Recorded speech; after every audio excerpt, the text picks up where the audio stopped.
Het Frieske wetter, wat kennen we daarvan genieten?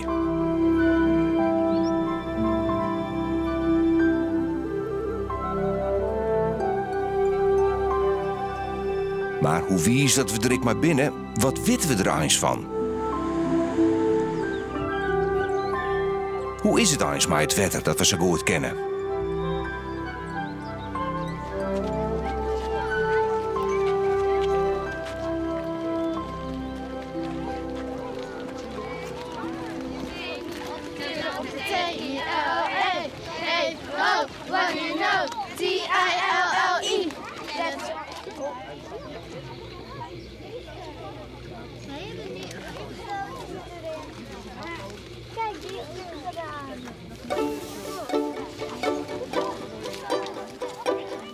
Als band wieden we er al je gek mee. En de nieuwsgierigheid verdwijnt neer. Dat voelde echt grappig toen ik deed. En er is vanzelfs altijd meer te leren. Die blijven wel in het water, maar die eten algjes en die zoeken al hun eten. En die zoeken ze daar tussenuit. En de algjes zijn zo klein, die kunnen wij niet zien. Waarom zit die Kijk, daar zit die kever. Waarom zit die niet aan de kant? De kinderen hebben wel het idee van dat er wel leven in het water is, maar eigenlijk bekijken we het nooit heel precies van. Wat zit er allemaal in? Hoe klein, hoe groot?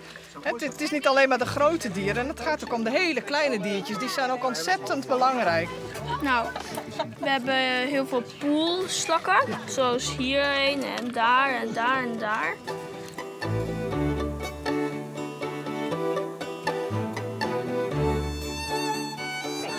Nou, dit is een slakje. Wat ik nou probeer te gaan doen vandaag, is de kinderen mee te nemen in wat ik eigenlijk noem de tweede wereld. De parallele wereld, de wereld van onder water. Want het is eigenlijk een hele fascinerende wereld. Het is een wereld waar heel veel verschillende diertjes leven. Het zijn eigenlijk dieren die leven in een omgeving waar de zwaartekracht geen grip op ze heeft. Kijk dat visje. Ja, die blijft stilstaan. En deze eeuw. Kijk, hier zitten zo'n keverlarven. Die kunnen weer bijten. Het is een gemeenschap die zo rondom die waterplanten leeft. Daarom zijn die waterplanten ook zo ontzettend belangrijk voor deze levensgemeenschap die in deze sloot heeft.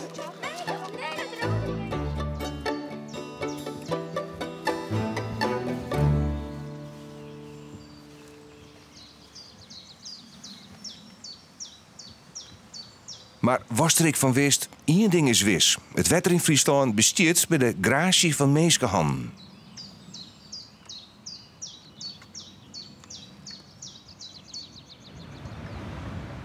Het is nog geen 100 jaar geleden dat we zelfs een hele zee uitsletten hebben.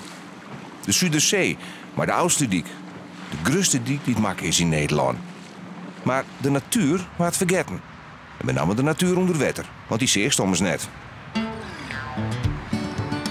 Die moet hier wel op, hè? Maar deze tijd net wijzen dat we daar nou net wat mee willen. De diek wordt vernijd. En nou wordt de natuur net vergeten. Top. Er komt een viskpassage, de Fiskmigratierivier. Taco Breeschoten zeer een kansje en kregen van de provincie een opdracht voor een onderwaterfilm in 3D. Hij had er nacht en dag aan werken. Maar nu is het zover. Alles maar kleerwijzen, morgen opent het nieuwe paviljoen. Ik had René net aan de lijn. Die komt... hij is er nou. De bril.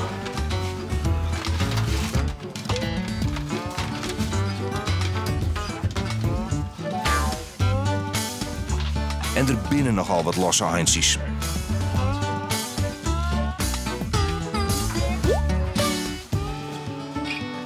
Maar als techneuten aan de slag gaan met de wetternatuur, dan heeft ik wat. Dit is een...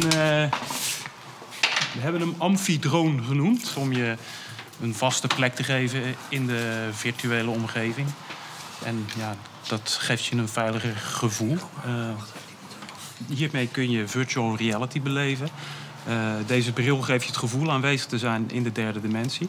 Na de uitleg dalen we af en zakken we in het water. En zwemmen we tussen de vissen in de vismigratierivier en wordt de werking uitgelegd. Maar nauwelijks een vis die er nog langs kon op zoek naar voedsel, leefgebied of om zich voor te planten.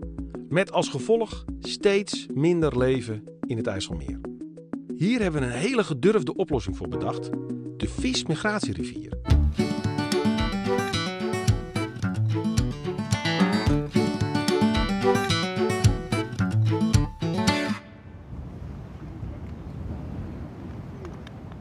Nog geen 15 in lijn, hier nog net een jet van fiskmigratie.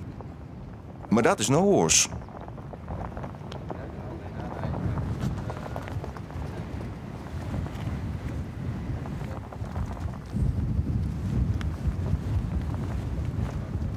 Zelfs bij het Mieremagemaal op Zwarte Haan, om de randen van de Waardkust, is een viskpassage online. En die moet onderzocht, want werkt het wel, staat het jet. De studenten van Hal Larenstein doen onderzoek. En dat komt correct. Elk visje telt. Ik al is het nog zoiets. 5,7.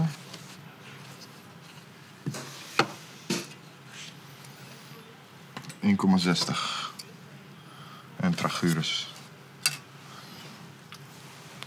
Deze keer gaat het om 23 stiekelbeerskes.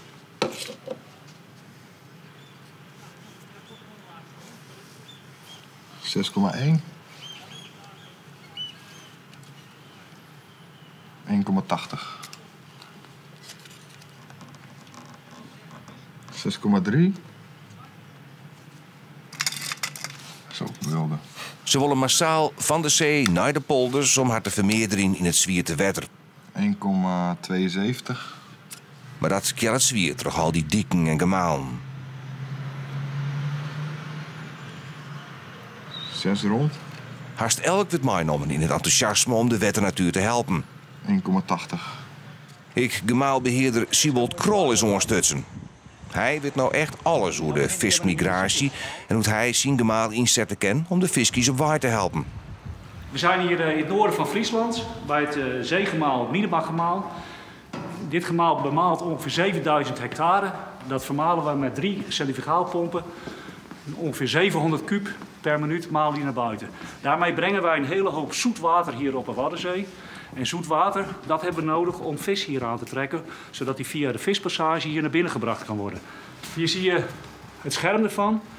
Dit is het gemaalschema met alle pompen, met de perskokers naar buiten toe. En hier hebben we het schema van de vispassage. Zoals je kan zien, die lamp brandt nou, dus het houdt in dat de lokstroompomp draait nu. Daarmee brengen we een zoetwaterstroom via een buizenstelsel naar buiten toe. Daar reageert vis op, sowieso omdat we hier heel veel water naar buiten pompen. Zoet water door het gemaal, maar ook nog door een lokstroompomp die continu zoet water naar buiten toe brengt, waar die vis op reageert. Want die heeft zoet water nodig en stromend water.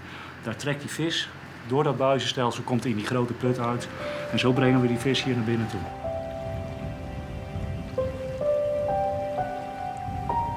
Mooie plan, maar werken ze? Er zit maar één ding op. Tellen, tellen, tellen. Elke dag weer. Nou, nog van 1, 2 glassen al.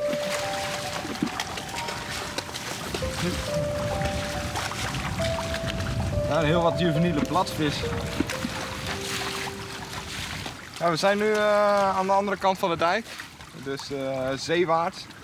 Hier zien we eigenlijk een stukje Waddenzee, mooi kweldergebied. En dit is dus de gul die gebruikt wordt om vissen te lokken, omdat ze dat ruiken. En denken van nou, we willen naar het zoete water om voor de driedonnige stekelbaars voor te planten of voor de paling om op te groeien. Per 2 uur hebben we een fuikleging. Daarmee kijken we welke vissen van de vispassage gebruik hebben gemaakt en de hoeveelheid daarvan. En dan gaan we kijken van wat dan het aanbod is, totaal. En dan kunnen we eigenlijk een soort van schatting geven over hoe goed die vispassage werkt. Dit is de Waddenzee. Hier is het gemaal met de vispassage. De vis komt dus van buiten, komt hier via de vispassage in deze hoofdwatergangen. Dan zitten ze dus binnen het bemalingsgebied van de Zwarte Haan. Maar hier vandaan willen ze natuurlijk ook verder trekken, anders bevinden ze zich heel lokaal hier. We trekken ze hier door deze hoofdwatergangen heen en dan zit hier nog een vispassage, dat ze vanuit de polder ook weer in de Friese boezem kunnen komen. En vanuit de Friese boezem kunnen ze zich verspreiden door heel Friesland heen. Dan kunnen ze ook in andere gebieden komen en via andere passages. En zo, want je kan ze natuurlijk wel binnenhalen, want ze moeten ook verder natuurlijk. Want anders houden ze heel lokaal hier houden. Zo hebben wij eigenlijk een stelsel, want hier ligt bijvoorbeeld het bemalingsgebied Roptazijl. Daar zit ook een vispassage. Daar hebben we ook weer allemaal vissluizen en passages. Dan kunnen ze ook van dit gebied hier in dit gebied komen. En zo proberen we zoveel mogelijk die barrières die we zelf gemaakt hebben, om die weer open te maken. Dat de vis zich weer goed kan migreren.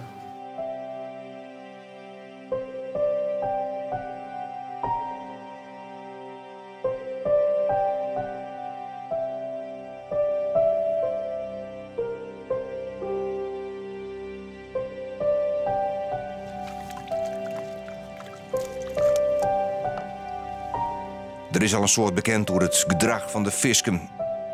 Al bleef het wonderlijke mysteries. Nou, dit is een cuvet, een soort klein aquarium. En die is gevuld met stekelbaars, driedoornige stekelbaars en glasaal. Nou, over de glasaal is natuurlijk net al het een en ander verteld. Maar die stekelbaars, dat is ook een bijzonder gevalletje. Want daar is eigenlijk tot op heden niet heel veel over bekend. Je ziet een paar exemplaren die ook een beetje een rooie gloed over zich heen krijgen. Het oogje wordt een beetje blauw. Dat betekent dat het een mannetje is en dat die paairijp is. Dus die wil graag dat het vrouwtje zijn nestje bevoorraadt met haar kuit. Een mannetje bouwt namelijk een klein nestje en die wil er zoveel mogelijk vrouwtjes in laten komen en zoveel mogelijk kuit verzamelen. Waardoor er dus veel jonkies weer voortkomen. Dat is natuurlijk een goede zaak als er veel visjes bij komen. Voorheen was die dijk er gebouwd, er kon eigenlijk niks meer doorheen. En doordat er nu een vispassage is, hebben die vissen dus een kans om te migreren op een wat natuurlijkere manier. Zoals het vroeger was, dat er geen dijk was, is het natuurlijk eigenlijk het beste. Maar ja, dat is deze tijd niet meer reëel.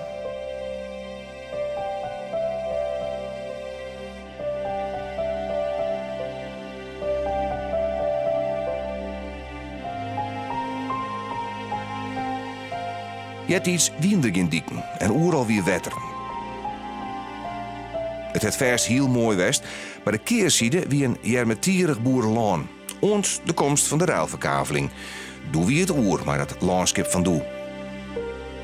Dat weer liets schalig. Totaal net ontsluiten. Dat we eigenlijk alle land wat bij vaart worden moest. Nou, maar juist even stelt in die tijd een aanpassingsvermogen aan mensen toen hier.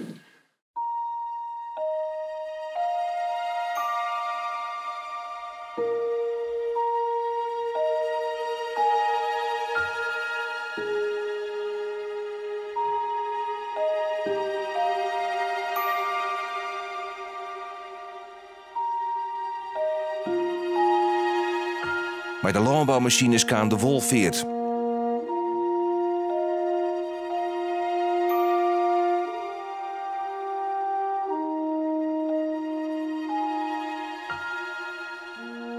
Maar het wetter zakken en verdween uit het laan.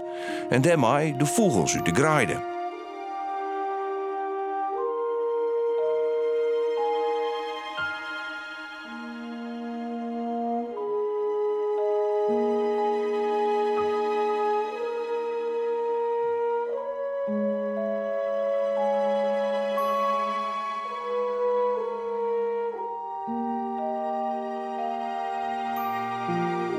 Zij is de skriers, de koning van de graaide, nog haast nergens meer te vinden. Maar nog wel bij boer Gatse Ikema van de Gasmer. Vogelman in Ieren en Sienen. Hij die net mee. Dus hier is het altijd plasdraast lezen, maakt iets. Ja, daar, dat hoekje dat dan ook heel is, toch? Ja. Je voor hek 2 ekers, dat broek ik nog gewoon. Daar is die herst hele maait iets dit onder of hoe ja, officieel van 15 februari en 15 juni. Oh, we moeten maar zijn bijsje, of net? Ja, zou er zijn herinneren. Gatse werd Gouders bijstien trof boerenzoon en graaide-vogelkenner Isbrand Galema. Het wichtigste van de vogels is laan dat splistjeert. Gatse heeft er een speciaal gebied voor inrichten. Oh ja, dat zit ik nog wel aan een vrucht, ja. Ja, nou. Nou, als je dan zit hier. Hier zit wat een dikje. Nou, die hebben we er speciaal inlijn. Hier. Ja. En daar hebben we het ook een beetje omheen gebracht bij de sleerlangs. Nou, dan krijg je zo'n laagje water op. Ja, en ik jij zelf nog 3 lurkjes, die vlingen hier krijg wij. Oh, heb ik even net, hè? Nee, ze kwamen hier krijg wij. Ja, hier maar inderdaad, hier is wel wat ruitachtig worden dus. Maar het weer altijd al wat een radhoekje. Ja, het is wel mooi, want het is nou nog steeds zacht. Verneemt het gewoon dat het ja, al boeien is. Het veert het nog. En het werkt. Vliegen weer in dit gebied een opvallend soort briedende vogels. Ja, het is behoorlijk drassig. Maar... En dat bloeit, ik zei, hè? Ja.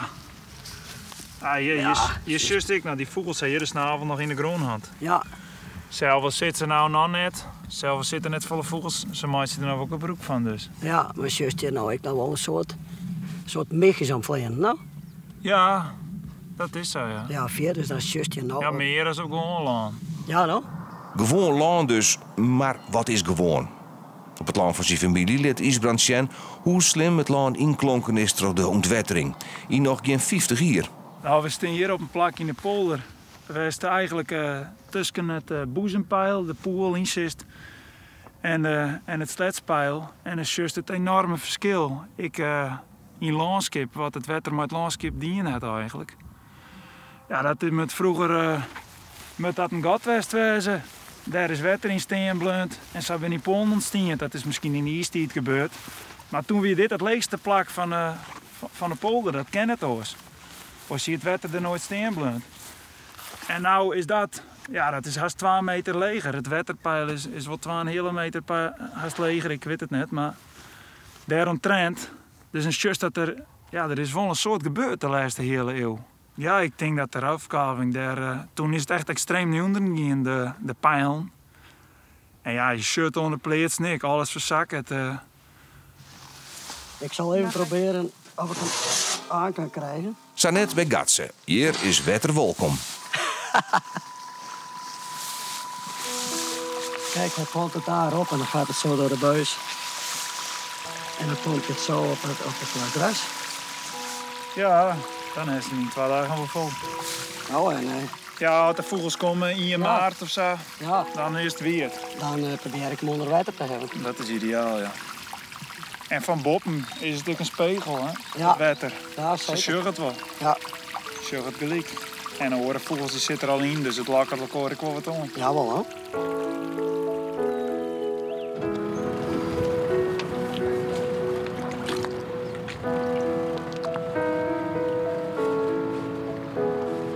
Zo heerlijk dat het boppenwetter is, zo ingewikkeld is het onderwetter. En beziek je dat maar eens te controleren.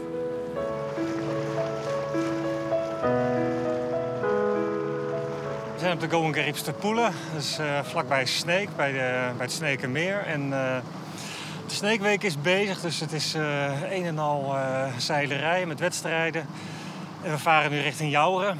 We inspecteren als afdeling handhaving of iedereen zich aan de regels houdt, of er niks geloosd wordt. Hier langs.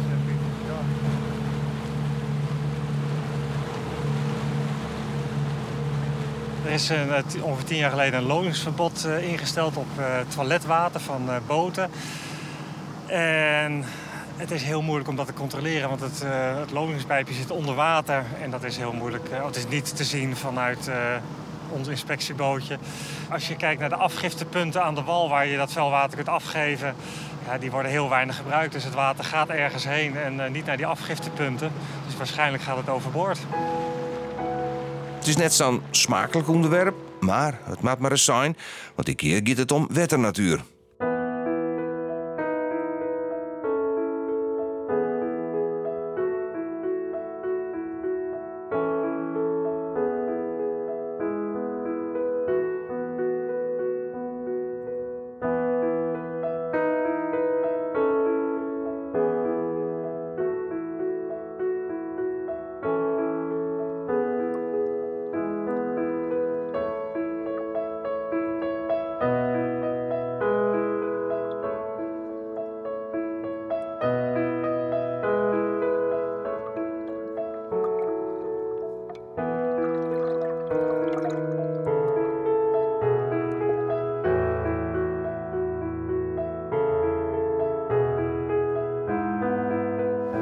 Attentie. Alle hoofdprijswinnaars worden verzocht zich zo spoedig mogelijk te melden in het wedstrijdcentrum op de eerste etage.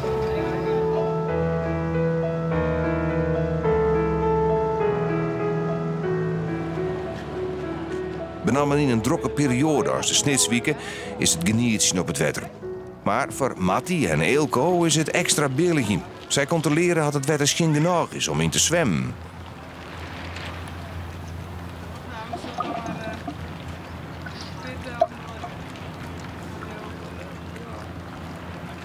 Hier hebben we nog een heel groot bootjes. En omdat die bootjes ook een vuil watertank hebben, ze maaien hun vuil water net lozen in het water. Maar dat weten we vanzelf net. En daarom zorgen wij dat al die bootjes ook invloed hebben op de waterkwaliteit. Nou, dit is een heel steriel padje is dit. Daar moet je helemaal net andere bacteriën bij komen. Dus het is eigenlijk de bedoeling dat je hele skine handen hebt. En dat alleen nog het water erin komt, dat alleen nog die bacteriën van het water in dit padje komen. En net andere bacteriën. We hebben hier vorige week ook meten en in juli ook een keer. Om te zien varensneekweek, als er dan ook invloed is van kool's, of hoe erg dat dan is. En de hele week ben we 3 keer in de week om ons te nemen om te zien hoe het is. En dan moeten we dat afwachten. We delen folders uit, we hebben websites waar informatie op staat, waar de inzamelstations zijn. We maken de inzameling makkelijker, want er vaart al een paar jaar een inzamelboot rond. En we hebben nu ook mobiele stations om water in te nemen, die ook zelf zuiveren. Is dat er eentje daarachter? Ja, dat is er eentje.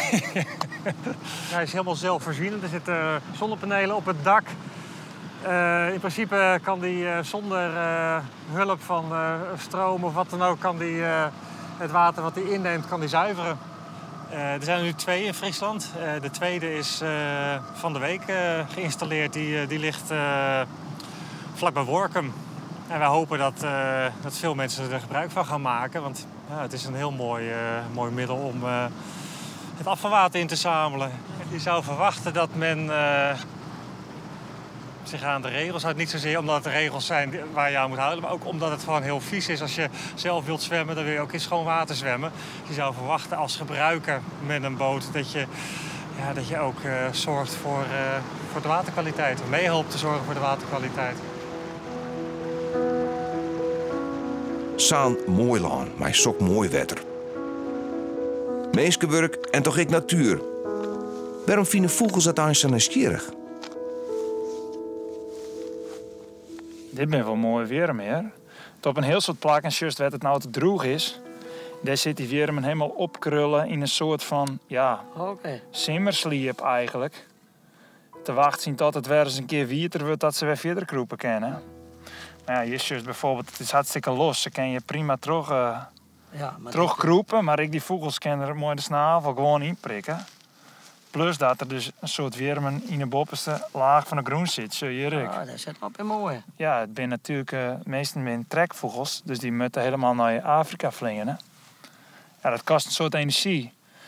Dus dan moest eerst een soort fretten. Dus dan moest in een kwartskofke, eigenlijk in een week, moest een treden of een kwart van die lichaamsgewicht aannemen. Nou, dat kan alleen maar op hoeken waar een soort fretten te vinden is. En ja, als je een stuk laan hebt, dat een heel soort weermen niet zitten. Maar ja, het is te hut om erin te prikken met een snavel. Dan hebben ze er niks aan. Dus het moet en wezen. Oh ja, neem het maar wat om elkaar. Ik weet het trouwens ook niet. Ik vind het, ik geniet hiervan. En vooral als er dan wat vogels zijn, zoals dan hier dat er geen vogels zijn, dan zou ik wat verteken. Maar ja, dat komt net van het water op zo wat er heel water is, dan daar bloeien de vogels net op voort. Ja, de Friese boeren die hebben eeuwen zien het water strijden. Misschien moet van nou een keer var het water strijden.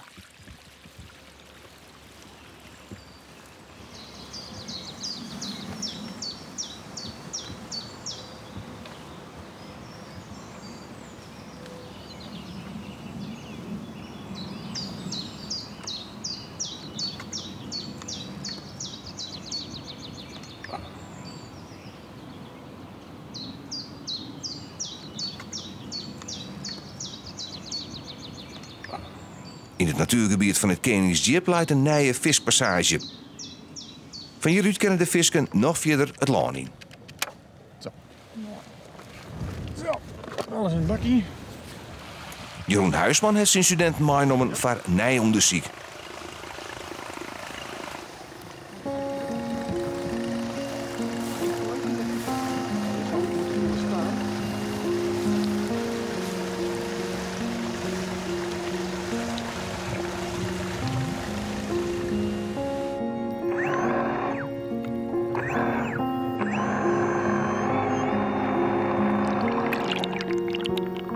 Een stuw. En die zorgt er eigenlijk voor dat het water aan de andere kant iets hoger blijft. Dit is eigenlijk de boezemmal.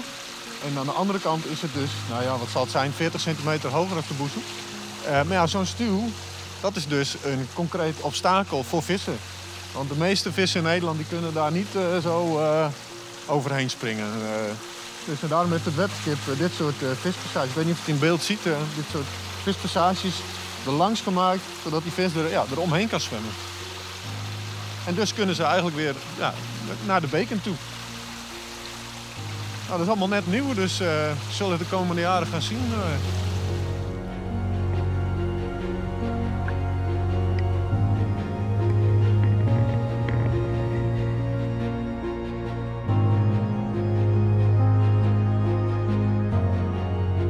De studenten binnen net de enigsten die het enthousiast worden binnen. Innovatieprojecten kunnen ons op verschillende manieren gaan helpen. Wij zijn hier dus ook bezig met een innovatieproject dat heet Vis Online. En het belangrijkste van Vis Online is eigenlijk dat je als burger mee kunt kijken, zodat je via internet mogelijkheden een aantal vissen kunt gaan volgen. En dan krijg je als burger thuis, om zo maar te zeggen, kun je met je smartphone kijken van waar de vissen hier zwemmen. Zodat je dan veel beter betrokken wordt bij het leven onder water. Want we zitten hier altijd met een beperkt aantal mensen, zitten hier gewoon het veld te kijken. Maar mensen thuis zijn ook wel heel erg benieuwd van wat hier allemaal gebeurt. En? Klaar voor het moment? Ja, wij zijn er klaar voor. Alles is in elkaar gezet. En het is spannend. Alleen de audio die was er niet. Dus we hebben zelf aansluiting moeten regelen. Maar Jeroen is heel handig. En die heeft van een netwerkkabel een audiokabel gemaakt. Waarom op Oudsliedik is de grote dag ombrutsen van Taco. Het paviljoen wordt openen. Wat is nou het belang van deze vismigratierivier? En zelfs de Friese politici weten niet in alles over de wetternatuur. Als het gaat over de glashaal en de driedorige stekelbaars. En net vroeg iemand me van, ja, waarom doen jullie dat eigenlijk of zo? Waarom is dat nou eigenlijk? Nou, eigenlijk omdat het gaat heel slecht met die trekvissen. Ja. Dan zou ik u nu willen verzoeken om de virtuele vismigratie.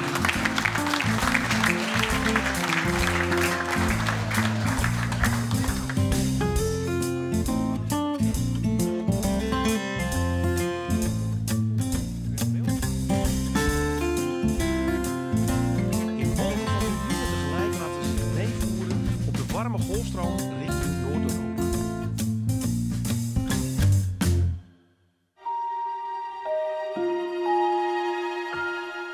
Nee, wieke in het Frieske wetter. Hier. Kleine watersalamander. Die heeft het hier ook wel naar zijn zin.